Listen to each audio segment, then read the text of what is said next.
posachedwapa tikupasirani zimene wayankha President Chakwera pa funso la Namadingo amene adamufunsa kusona ya ku Blantyre pamene presidentiyo amacheza ndi achinyamata aku Blantyre.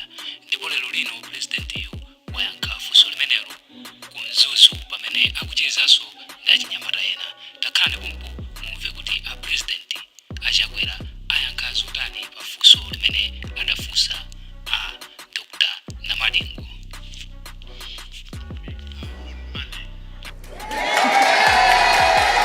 Moto Mzuzu moto! Yaita upokelani kumsumba Mzuzu, Dr. Lazi ava bana vinu, the youth of Mzuzu City, apa pali mayo apa, pali marasta, 1990 babies pamepo, ghetto mulipo! Tosa tizapano kulitipulike ivo imo madinozera. And ladies and gentlemen, let me remind you, this is not a question and answer session. It is a discussion where you get to share with us your suggestions, my recommendations. Our President alibano kuvesera komanso tindi antu online, thousands of youth watching. Ameniso akaindi tu akuponya ziwiri zitatu. Komano apule. Yeah. Tisana jedwe. Ndilole nikudi ineo, ndikupase nimpata mutilankhule. All right. Ziko mkwambiri. Wow. Amata. Nchwemi kuti lero tasangana kuno ku Mzuzu, the green city,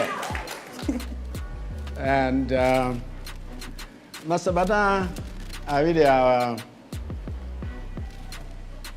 ajumpa kumana ndi Lilongwe, Blantyre, and now Hanyauno Mzuzu, Msumba wa Mzuzu. Yes. And so nina chigomezo kuti kumzuzu imwe muli maganizo abwinonso ofuna kuti dziko lathu lipite patsogolo. So tigawana zonse chifukwa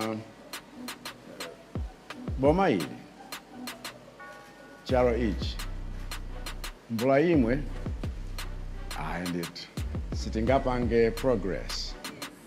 Ndiye ndifuna ndikuthokozeni chifukwa cha kufika kwanu aliyense, mwachoka maboma osiyana-siyana, the whole of the north, ndiponso alipo, where are you? There you are. Hey, and netbola nanga uja move moyo alikuti. All right. Maoko Mzuzu, Maoko! Moyale sisters. And kuchokera ku music industry, mecha alipo? Ngochuga, yeah! Come on. And komanso kumbo muhango mene waimira gulu lija la Mzuzu Mafia. Hey. Maoko Mzuzu, Maoko! For the prestigious Global Teacher Prize. Komanso Wasile Hammers, finalists for the prestigious Global Teacher Prize 2025 award. And even though she didn't bring that award home, you remain our hero because you've broken the barrier. And for the youth of Malawi and the teachers of Malawi, and so you put us on the map. And congratulations. From this green city, we appreciate everyone, all the people from different vantage points and different sectors that you are here. The region has great potential for national development. TNTJZ chifukwa maganizo athu onse tikawayika pamodzi ndiye kuti tikhala ndi common purpose yotukula dziko lathu without leaving anyone behind. And maganizo onse ochokera kwa inu ndi ofunikira. Ine mmakhulupirira kuti tonse anthu mdziko muno tili nazo nzeru zokwanira monga uja amangoyimba posayidwa pansana loye muno, nzeru yokwanira ndipo tikhoza kulankhulana mwachindunji, kulankhulana momasuka, kulankhulana zakumtima kuti aliyense athe kumva kuti kunonso walandiridwa. Momwe mwati? Yes. So, mudaona last week nali ku Blantyre, and azathu Blantyre nalankhula momasuka kuchokera pasi pa mtima wawo teleku monga mtsogoleri amene ndayika maziko a democracy oti anthu azilankhula zakukhosi kwawo momasuka popanda kuti kukhala sedition law ina iliyonseyo wina sakuchitani chipongwe. Muli ndi ufulu olankhula zanu mmene mungalankhulire, mmene mukuonera dziko luyendera, komanso mmene tingachitire kuti zinthu zimene zili zolakwika tikonse. Right? Such honest discussion over the past 2 editions have helped us shape policy direction on several multi-sectoral areas that will include you. And some of these things were highlighted in the national budget that was presented just a few days ago, last week.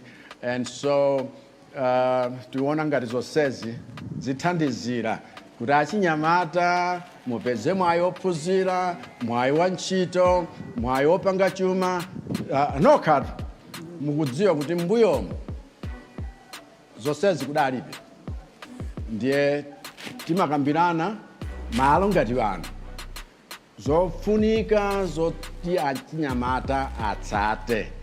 Tikuchitireni chiyani anyamata, tikuchitireni support mwa mtundu wanji, cholinga nchowonjezera pa zambiri zomwe tachita kale, osati kungokamba chabe koma kuti tikupatseni chiyembekezo kuti from what zachitika kalezi zikhoza kuchitikanso zina patsogolopo. Chifukwa tonse tikufunira dziko lathu zabwino. Sabata yathayi sona for the youth tili ku Blantyre katswiri woimba nyimbo Patience Namadingo ananifunsa funso la nzeru kwa basi, chifukwa amafunsa kuti kodi munthu amene achinyamata ayenera kuyembekeza oti achinyamata ayikepo chiyembekezo chawo. Ndiye anati kodi ndinuyo kapena tiyembekezere wina? Ndiye pondifunsapo koma Patience anandiwuzanso kuti funsolo ndisayankhe ndi mawu koma ndizingoloza zomwe ndachitira achinyamatawo. Lero popeza ndi maganizo amenewo ndifuna ndiyankhe funso limeneli nkukulozerani zimene ndachita kale kuti mukhale nchiyembekezo kuti zimene zatsalazo tipanganso. Maoko mzuzu. Ndikulozerani masukulu atsopano oposa 200, ndikulozerani business atsopano zoposa 75,000, ndikulozerani mabuilding atsopano ku Must, ku Mubas, ku Ruana, ku Mzuni, ku Kuhes. Ndikulozerani ma student loan ndi ma student upkeep allowance amene takweza kuchokera pa 350 kufika pa 560,000. Ndikulozerani ma graduate internship program amene nali pa 80,000 tafikitsa now pa 150,000. Ndikulozerani ntchito 1.9 million zomwe tayika m'masectors osiyanasiyana. Ndikulozerani ma stadium ndi ma complex wena sports monga ku Mzimba dzana lomweli kudalibe stadium tikumanga kumeneko. Ndikulozerani youth center kudalibe sinamalizike koma mukhoza kupita mkaona chifukwa tangoyikanso tsopano budget ya 1 billion kuti ntchito imene ija monga inayimiramo isayimenso ayi koma ipitirire. Ndikulozerani 2 billion kwacha ya ma youth innovation grants. Ndikulozerani ndalama zomwe tayika mu budget tsopano last week yomweyi zomangira state of the art library ku Mzuzu University. Amzuni mulipo? Mzuni moto! komanso inkosi Mberwa University tayikamo ndalama zimene tifuna kuti tsopano tiyambe. Tayikanso ndalama zina za National Arts and Heritage Council kuti imene ija tsopano ikhale. Ndifetu tayika lamulo lija posayidwa pomwepa kuti tsopano ino amene muli ndi maluso osiyanasiyana dziko lanu mulione kuti zanu zikuyendereniso monga ziyenera kuyendera aliyenseyo. Ndikulozerani 1.3 trillion kwacha yomwe tayika mu budget just for education. Wow. Ndikulozerani achinyamata nkhani omwe tawatumiza ku Israel kuti akayambe ntchito. Ndikulozerani chiwerengero cha achinyamata omwe apeza kale ma student loan. Ndisanayambe chimenezo tidapeza amene amathandizika 10,000. Panopa tikuthandiza 31,000. Ma investor osiyanasiyana. Ndikulozeraninso kuti system ya kota ija yoyika kuti muzionetsetsa kuti wakuti sapita wakuti atani tidathetsa kumene ndiye kuno kumpoto idali stole nthawi zonse kuti kota system ikutipweteka tinathetsa zimene sindzalolanso kuti ibwererenso. Komanso ndikulozerani ma ITC center oposa 75 omwe ali mkati momangidwa ma CDS osiyanasiyana ndi ma tablet amene tikupereka kugawa ma primary school. Ndikulozerani ufulu omwe muli nawo. Ufulu wakuti mukhoza kucheza napule. Mzuzu moto, mzuzu! Ipate moto, abule, ipate moto! Chifukwa kucheza macheza ngati amene wawa. Popanda wina wotako pchezeni, popanda wina wotako gogodeni panjapa. Simene zenera kukhali.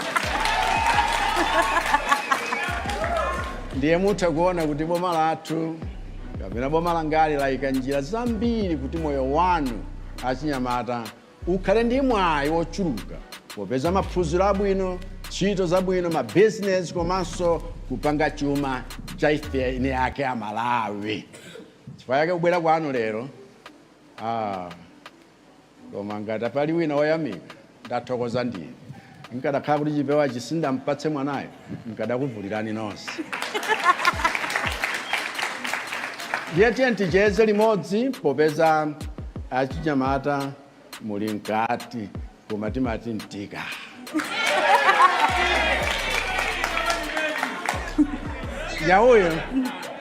Nyauyo tujulireko sono. Chezyo ziambike nyauyo wa Virakeke Kingdom, the queen of Virakeke Kingdom. Thank you so much. Over to you. Ababa dungo fianga da president da queen. Mzuzu moto! A round of applause, ladies and gentlemen, for Dr. Laz Komanso.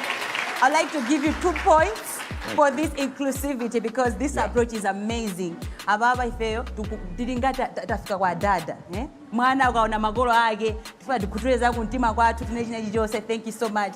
And one thing, outfit mwakunga hii. All right, ladies and gentlemen, menana muja kuti anthu akakutumiza ma messages pa WhatsApp. We have thousands of messages on WhatsApp. And ababa ndifuna ndiwerenge funso loyambirira. Your Excellency, funso loyambirira kuchokera kwa Taonga Chipofya Jeka. Akunena kuti Your Excellency, I'm Taonga Chipofya Jeka, a spoken word poet, creative writer and student of journalism development communication at the University of Livingstonia, Kaningina campus in Mzuzu. As a young artist, I'm eager to contribute to Malawi's cultural and economic development. However, I'm concerned that many talented youth like myself face significant challenges in showcasing and benefiting from our skills. Mr. President, what concrete steps will your administration take to support young artists in Malawi, particularly in the areas of poetry, writing, and visual arts? How will the government provide platforms, resources, and infrastructure, such as public galleries, to help us develop and showcase our talents? Wow. Thank you so much, Tiongo, for that question. Jega chipofya huko. This is chipofya. Watu mwazisi.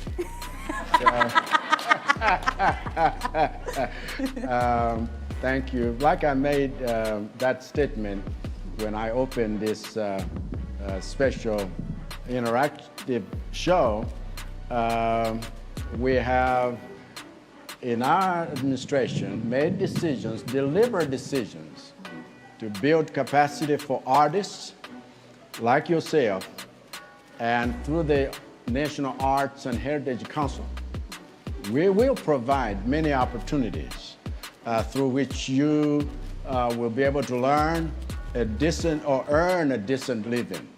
Some of the things that we have thought was just a wastage of time, some of us who have artists in our homes realize the importance of making sure that you make it. So again, NAHIC will, among other things, give you funding, develop infrastructure to help you display or express that talent, providing trainings to enhance your knowledge.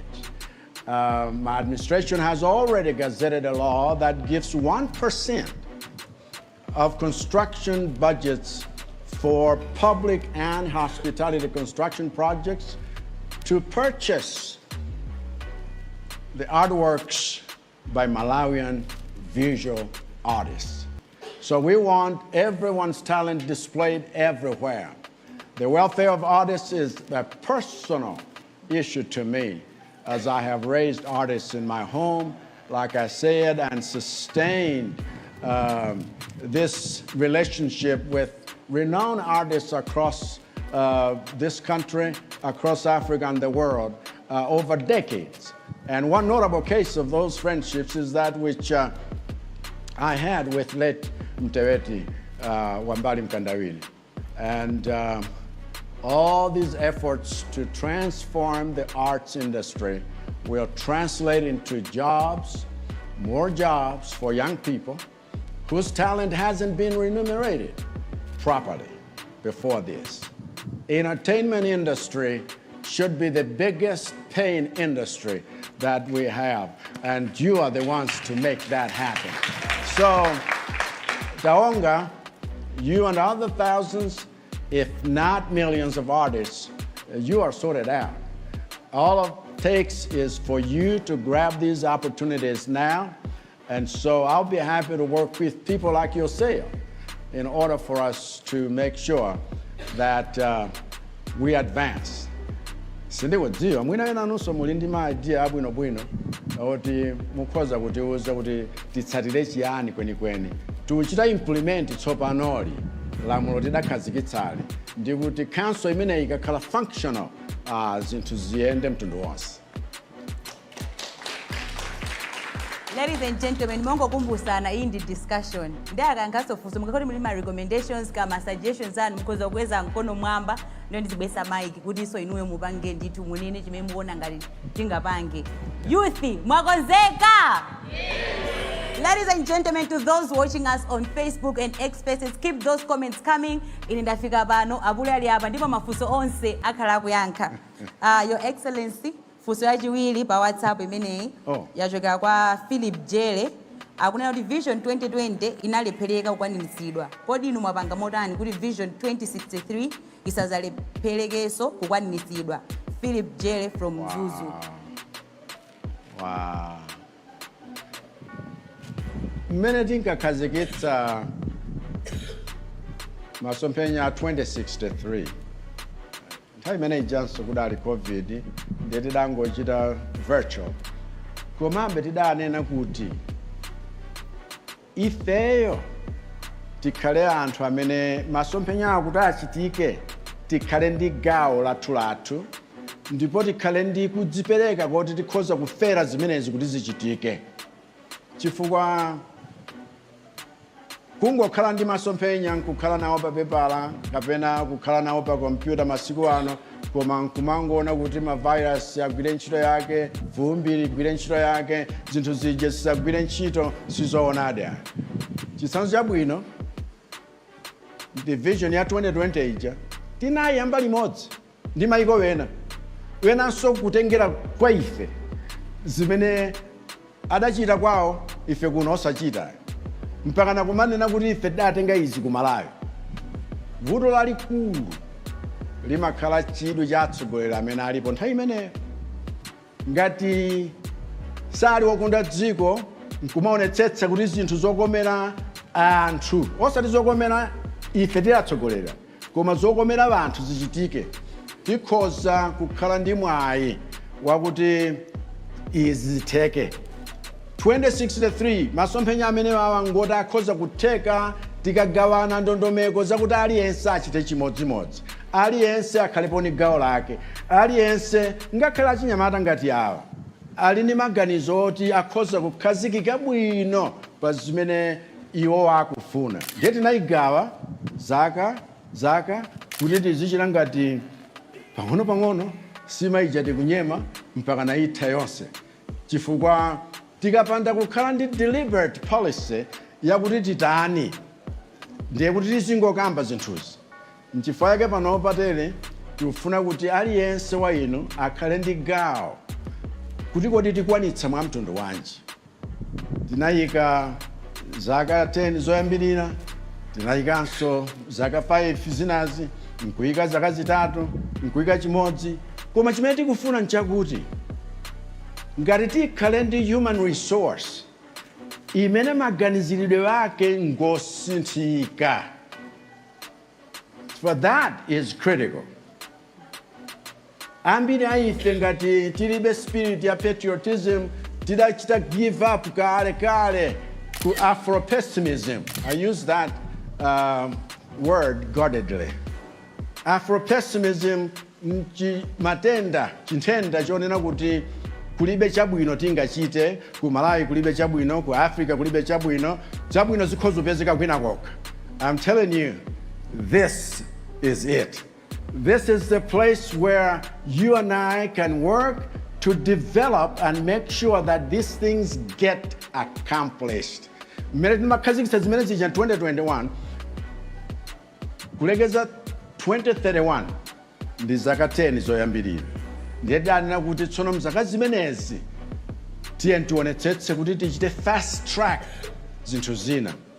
N'chifukwa chake tikufunitsitsa kuti maphunziro akhale patsogolo, chifukwa zithandizira kusintha ngakhale maganizidwe athu kuti tione kuti amene akudisa zimenezi ali nkuthekera kwake.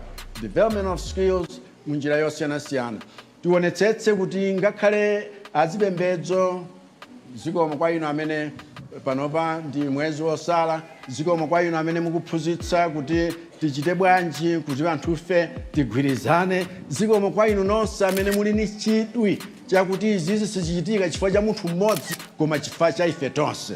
So we have a coalition of like-minded people who want to see transformation in this country for real.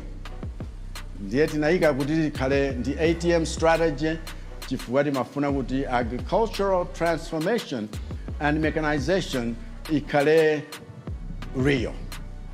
Ndiye kuti production ikakula kwathu kuno ikuchita add value to that which we produce, tiziyamba kupeza chuma chathu chochita fund zimene tikufuna zichitika. Tikalimbikitsa tourism. Wina wakadalemba over 10 years ago kuti ku Malawi, Lake Malawi is not an explored thing. Mpaka manena kuti mu Africa muno ngati kuli malo 10 oti mpiteko ku Malawi chifukwa cha Lake Malawi komanso Nyika Plateau. Koma tilibe infrastructure kumene kuja yakwanira kuti anthu akabwera akhoza kukhalapo. Chifukwa chake tipanganso kuti tiye tikonze mayendedwe, tikonze misewu, tikonze zoyenderapo pa nyanja. Our lake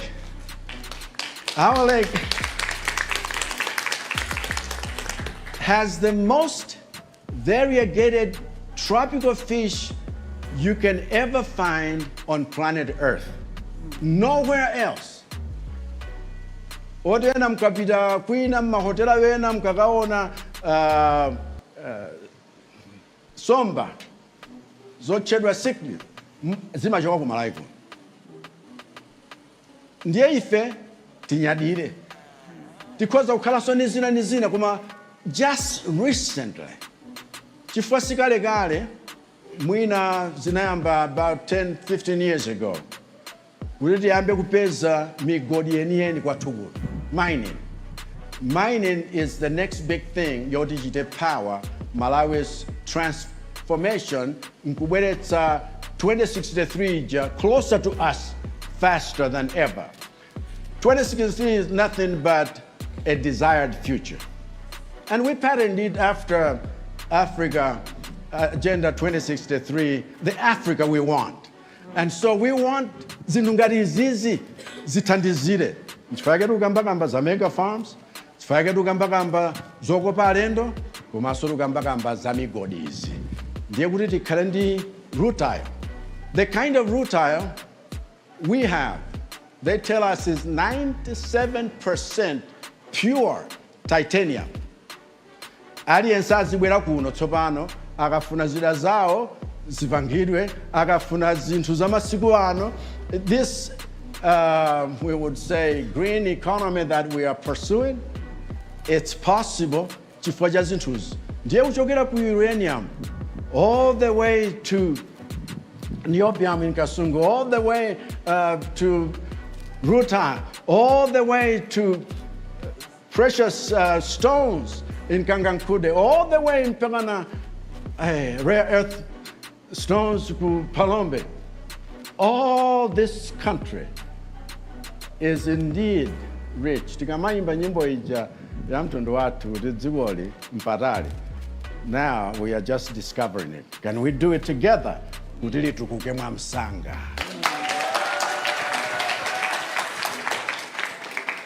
Thank you so much, Your Excellency. Maoko. Okay, ndaona ndithu kuti pali anthu oti afuna beke ma suggestions anu. All right. Ndiye kuti muzipange introduce and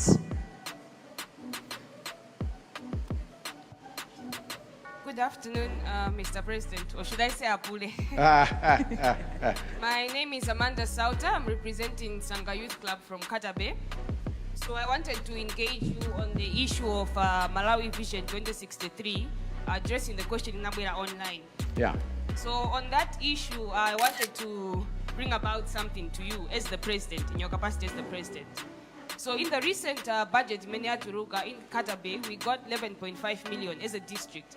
But out of that amount, only 8 million was set aside for youth.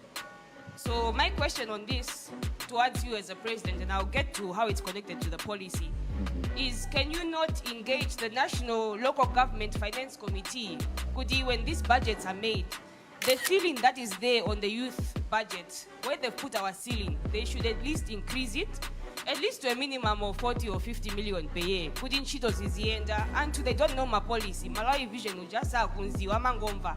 Kuti afotokoze sa kunziwa, kunika kuyendera kuroa mamizi kwa fotokoza. So on this, I would like to go into Malawi Vision 2063, Enabler 1. Yeah, so on Enabler 1, it says mindset change, which is what you have mentioned. The more people know about the policy, the more we can work together with one mindset. And when mindset changes, behavior changes. Yes. So again on this, there's the Malawi Youth Policy, number 10, priority 10, and priority 3, which is guiding. So priority 3 is talking about transformative leadership, youth inclusion in government system, and priority 10 is talking about coordination, mainstreaming and financing youth agenda. I believe that if you can engage the National Local Government Finance Committee to lift the ceiling on the funding for youth at district level across Malawi, you can see a lot done by youth. Thank you.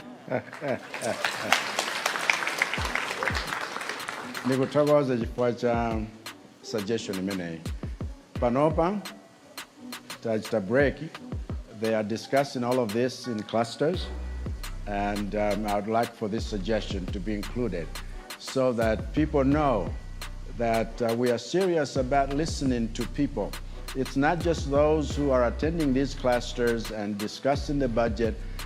We need to actually make sure that the various sources of funding are used for the benefit of the youth and the women We need to mainstream these because these are the majority in the country. Thank you for that suggestion. All right, ndori ngobanga so pick mods again akadipitize ni mafuso aja. Thank you so much. My name is Matthew Porter. I'm a youth leader and a podcaster.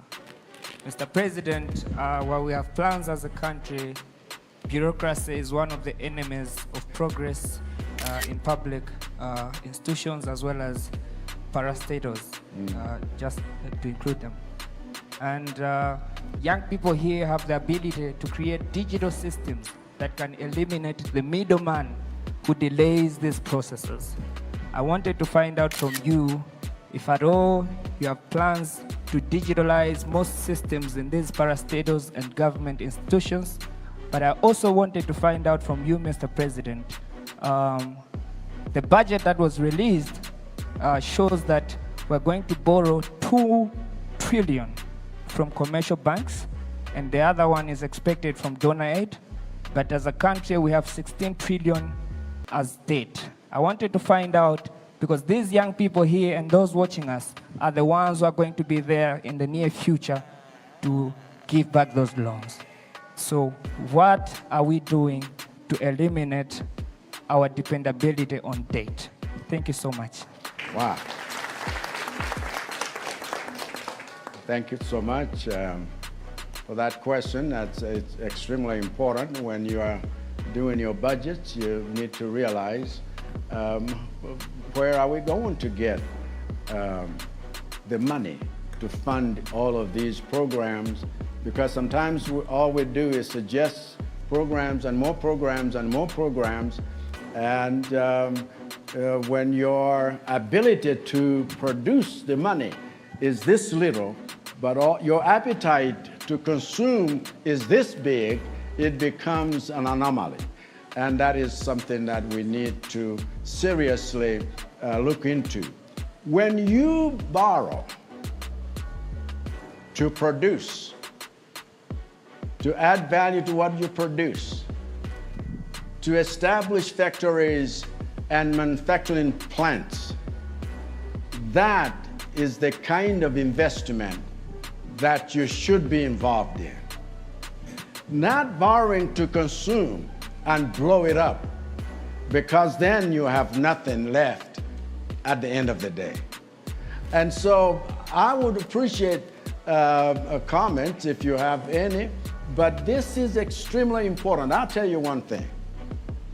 For example, we keep talking about agriculture, and then I discovered that all the banks put together, what they have invested in agriculture is 8%. And I'm saying that's not right.